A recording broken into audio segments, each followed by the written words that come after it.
صلى الله عليه وعلى آله وصحبه والتابعين لهم بإحسان إلى يوم الدين، وبعد. إن كان لي من كلمة فأنا أخص بها الشكر والتقدير وكذلك الإشادة والإفادة. أما الشكر والتقدير فلهذه الجامعة رئيسا وأساتذة وطلابا، وفي الحقيقة أشيد بما رأيت اليوم في هذه الجامعة. رأيت في كل ركن من أركان هذه الجامعة المباركة اسما لعلم من أعلام الإسلام، صحابة النبي صلى الله عليه وسلم الكرام. وهذه الجامعة أصلا اسمها يعني ينتسب إلى اسم صحابي جليل، هو سيدنا عثمان ابن عفان رضي الله عنه، ذو النورين والذي تستحي منه الملائكة رضي الله عنه وأرضاه. وكذلك أيضا حديقة الجامعة يعني حديقة مخصصة للأشجار التي ذكرت في القرآن الكريم.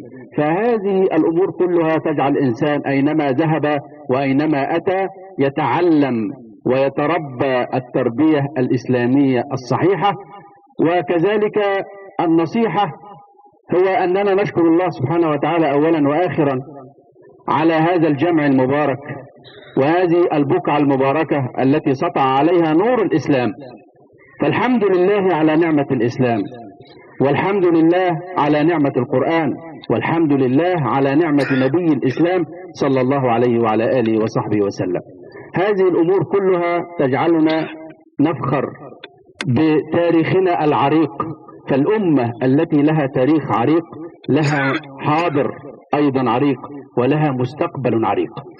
والحمد لله أن سطع نور الإسلام على هذه البلد المباركة، ولم يسطع نور الإسلام على هذه البلاد إلا لأن هناك أسرار عظيمة جدا للإسلام، منها وسطية الإسلام واعتداله.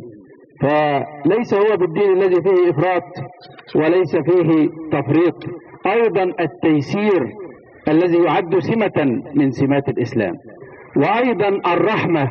والله سبحانه وتعالى يقول: وما أرسلناك إلا رحمة للعالمين.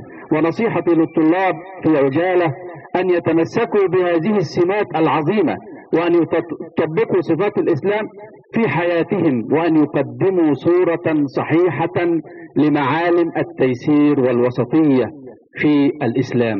نسأل الله سبحانه وتعالى في ختام هذا الجمع المبارك أن يجعل هذا الجمع المبارك جمعا مرحوما، وأن يجعل تفرقنا من بعده تفرقا معصوما.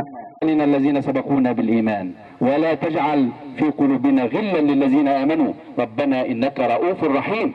ربنا آتنا في الدنيا حسنة وفي الآخرة حسنة وقنا عذاب النار.